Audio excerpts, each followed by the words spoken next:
Absolutely no markings on this squad car. Got ourselves a Pine County Sheriff's deputy here. 405 WMZ. You see that in your rear view, definitely take caution and slow down. No, thank you, sir. All right. Can I get your name and badge number since you've made contact? Sure, my name is Deputy Hawkinson, badge number 554. Have a great day. Can I ask you why you're recording your vehicles and plate numbers? You can ask all you want, sir. All right, we got another dirty vehicle. Love it.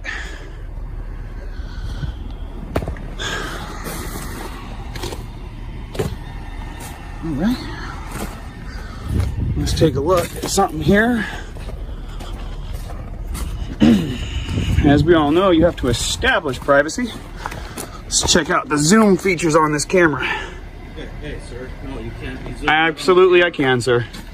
Hey, whoa, do not touch me. You cannot. You cannot touch me. You cannot be. Sir, it is available and viewable from public. You cannot Sir, be recording. It is viewable from the public. You cannot interfere with me. Yes. You cannot interfere with me. Be recording inside the vehicles with okay, let's take it down a step. Computer. Let's take it down a step. Okay, at this point, I am going to ask for your identification. My ID? Why? Am I being detained? Do you want to start me a call? Hold on. Office? Am I being detained? A gentleman here trying to record inside squad. Day 2. Yes. And why am I being detained? All right, guys, welcome back. Today's documentary puts a hard spotlight on the First Amendment and what happens when officers forget the limits of their authority. What starts as peaceful public recording quickly turns tense when unmarked patrol vehicles and curious deputies take issue with a citizen exercising his rights.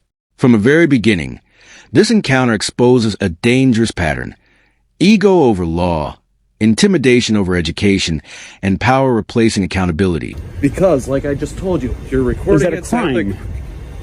Is that a crime? Data privacy laws? No, sir. You are required to create your own privacy. I am not required to do your privacy for you. How you doing, sir? What's your name and badge number? Investigator Nygaard.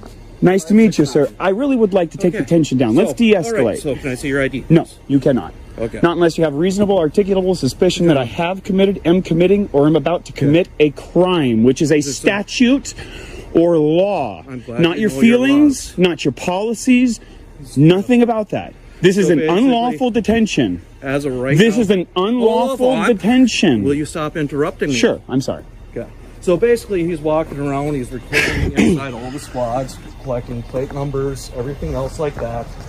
Came up to my squad and then started zooming in on the computer and stuff, which our computers is private information. But you need to create the privacy. Okay. Not me.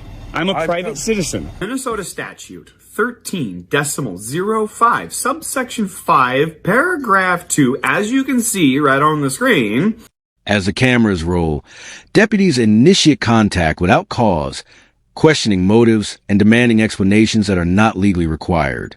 Recording in public is not a crime, yet officers repeatedly test boundaries, pushing misinformation and asserting imaginary privacy rights.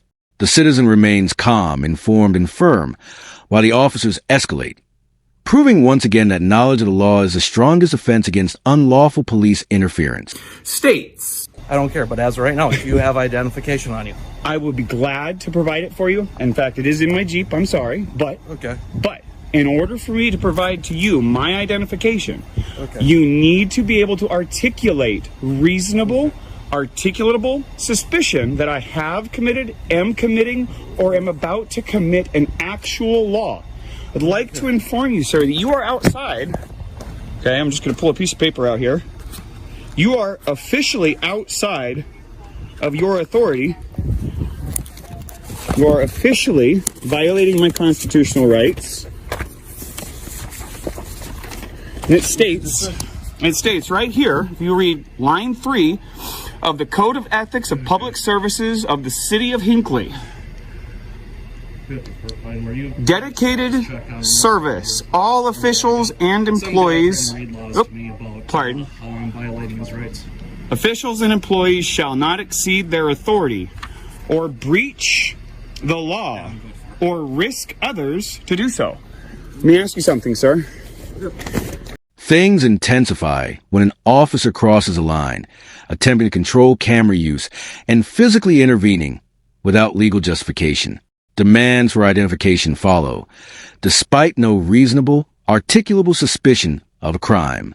This is a turning point, where a simple audit becomes an unlawful detention. The citizen clearly asserts his rights, citing statutes, ethics codes, and constitutional protections the officer swore to uphold. If you do not have RAS to demand my identity, and you continue to demand my identity, is that violating the law? As of right now, like I explained to you, going inside, recording inside the computer and stuff, which is a violation of you data will privacy find it laws. is not. I am not in violation of any privacy laws. Yes, you are. Sir, So, if you need privacy, it is your obligation to create it. I told you not to be recording, and you zoomed in onto my Well, computer. I actually zoomed in far before you asked anything Either of way, me. I You told you also to stop, contacted and you me. did not stop. Did you touch me? So I told you to stop. Did you I make reached out physical to- contact with me? I reached out. Are to you take aware your that phone that's away from- assault? Okay. That I'm is not gonna simple debate battery. this with you. Well, then am I So- free to go? Do you have an ID with you? I do. Can I see Always. it, please? No, you may not.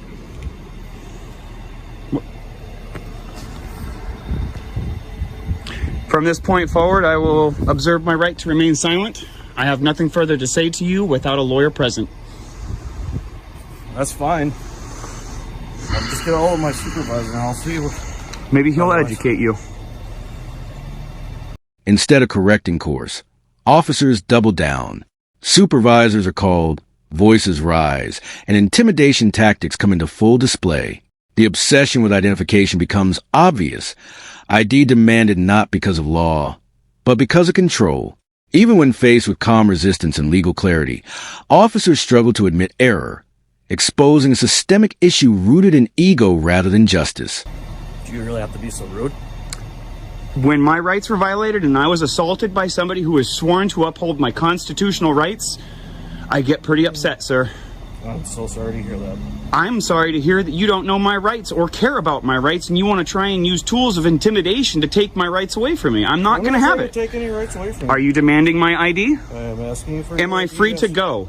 Just hang on, real quick. Am I free to go? I said hang on. Am real I quick. being detained? I already answered that question for you. And what crime do you suspect of me to be committing?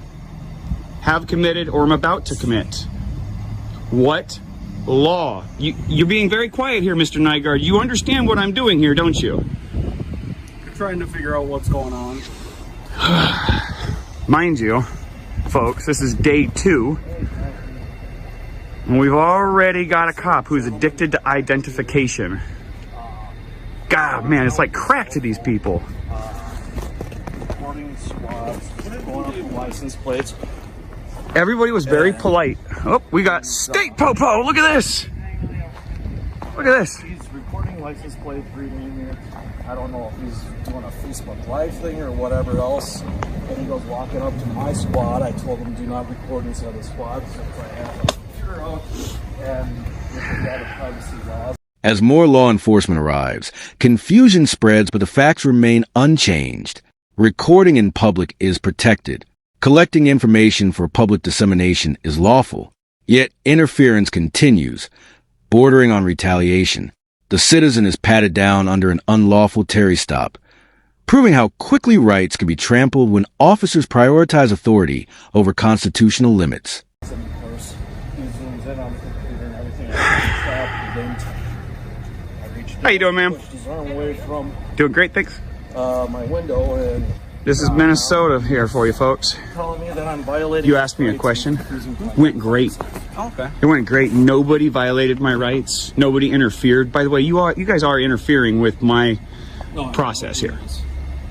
You are interfering with my ability to collect news for public dissemination. It's a violation of federal law. Talk to me anymore.